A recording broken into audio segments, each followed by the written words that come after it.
President Trump is trying to break us so that America can own us. That will never ever happen. When I sit down with President Trump, it will be to discuss the future economic and security relationship between two sovereign nations.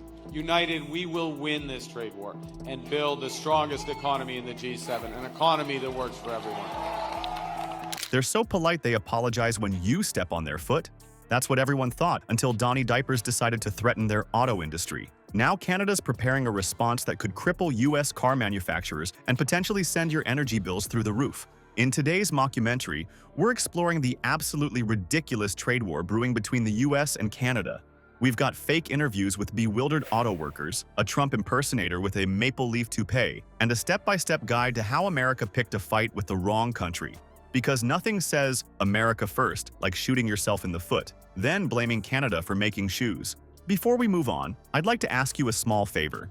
If you appreciate this content, please take a second to like this video and subscribe to the channel.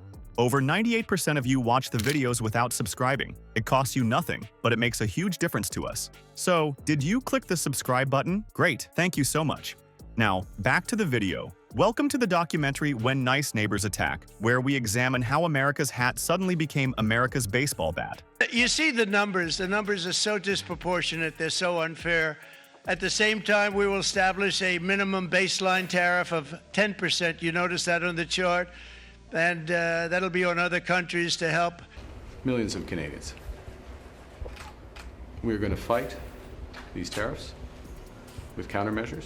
subsidize a lot of countries and keep them going and keep them in business. In the case of Mexico, it's $300 billion a year. In the case of Canada, it's close to $200 billion a year.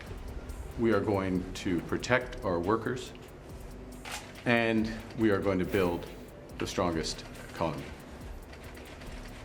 in the G7. Our film crew has captured the moment Canada stopped saying sorry and started saying sorry about your economy, eh? Meet our first character, a confused Trump impersonator with a maple leaf toupee who can't stop yelling about Canada. They're stealing our cars, taking our beautiful American cars, and they're probably not even driving them right. They drive on the wrong side up there, in the snow, with those moose things. He rants while chomping on a hamburger that appears to be made entirely of tariff papers. We now turn to Bob from Michigan, played convincingly by our intern in a dollar store mustache. Listen, I just found out Canada was a real country last Tuesday. I thought it was made up for hockey or something, Bob tells us, nervously adjusting his fake facial hair. Now they're saying my job at the car plant might disappear faster than Trump's tax returns if these tariffs happen. Yesterday marked the latest in President Trump's unprecedented series of U.S. tariffs that are designed to reshape the international trading system. We received confirmation that the latest reciprocal tariffs will not be imposed on Canada. The ambition of these measures is enormous. The effects on the global economy will be monumental. Cut to our breaking news segment. This just in. Canada threatens to make American cars 25% more expensive. Local dealerships now offering moose with optional heated antlers as an alternative vehicle. Financing available with approved credit. For expert analysis, we've brought in Dr. Tariff, a guy we found behind a Wendy's wearing an Einstein wig and lab coat. Using crayon drawings on the back of diner placemats, he explains how American automakers are facing financial disaster. See this red line going down? That's GM and Ford losing potentially $5 billion in revenue if Canada goes nuclear with tariffs. And this sad face? That's Wall Street when stocks drop 15 to 20% because Donnie wanted to play trade war. In our dramatic reenactment, we see auto executives in Detroit panic throwing maple syrup bottles at a wall map of North America. Not the Canadians, they scream, maple syrup dripping down like tears. They were supposed to be the nice ones. So will Trump's tariff threats actually destroy American automakers? Our expert's conclusion is devastating. Well, if you consider losing billions in revenue and watching your stock value plummet by up to a fifth as destruction, then yes. Actually, even if you don't consider that destruction, still yes. Our segment closes with a heart-wrenching montage of American-made vehicles sadly crossing the border into Canada as Sarah McLachlan's In the Arms of an Angel plays softly. Text appears. For just pennies a day, you can sponsor an American car that can no longer afford to go home. Those sad cars rolling northward might just be the opening act of Canada's revenge tour. While American vehicles are being taxed into oblivion, Canada's sitting on something America desperately needs: enough juice to keep the lights on and homes warm. It's like discovering your friendly neighbor who always shovels your driveway, also controls your thermostat, and can make you freeze at will. Camera zooms into a dimly lit room where several people in flannel shirts and military berets gather around a maple leaf-shaped table. Narrator, whispering dramatically. Welcome to Canada's top-secret energy command center, where the country's most ruthless strategists plot their revenge. Canadian General. We should cut off electricity exports to New England, eh? Sorry to suggest something so harsh. Canadian Admiral. No, I'm sorry for interrupting, but we could also add tariffs to our oil exports. Sorry again for speaking out of turn. Animated map appears showing red arrows flowing from Canada to the US, with explosion graphics every time the narrator says electricity, oil, or natural gas.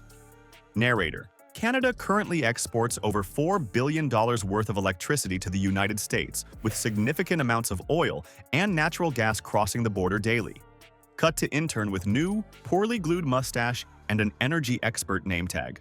Energy expert. If Canada decides to turn off the tap, several states will be in serious trouble. Some US refineries are specifically designed to process Canadian heavy oil. Without it, they'd be like a Tim Hortons without coffee. Completely useless. Dramatic reenactment shows Americans in winter coats huddled around trash can fires. Narrator. The integrated power grid means cities across the northern US depend on Canadian electricity. Without it, millions of Americans could find themselves doing their best impression of a human popsicle. Animated graph shows energy prices skyrocketing. Narrator. Our analysis shows that retaliatory measures from Canada could trigger localized blackouts and massive price spikes that would make car tariffs look like a minor inconvenience. Cut to fake news segment with reporter standing in a living room where people wear multiple coats. Reporter. Behind me, the Johnson family is experiencing what experts call the Canadian freeze-out. Their thermometer currently reads "too cold for freedom" as they attempt to stay warm by burning Trump's tariff declarations. Mock interview with Canadian Prime Minister wearing an excessively large maple leaf pin. Canadian PM. We're terribly sorry about potentially doubling America's energy bills, eh? Perhaps Mr. Trump should have thought about our $4 billion in electricity exports before threatening our economy. Again, deeply sorry about the inconvenience of freezing in the dark. Montage of Americans attaching cables to maple syrup bottles trying to power appliances. Fade into our final scene where Trump and Trudeau impersonators whack each other with pool noodles. And there you have it, folks. The ultimate diplomatic solution. Two grown men hitting each other with foam car parts while their economies crumble. Hilarious, right? Except for the fact that economic experts have been screaming into the void that both sides would lose catastrophically in this trade war. The ugly truth? These highly integrated economies can't be separated without massive pain. Just like that engine built in Ontario, assembled in Michigan, and finished in Canada, you can't just cut that in half without destroying it completely.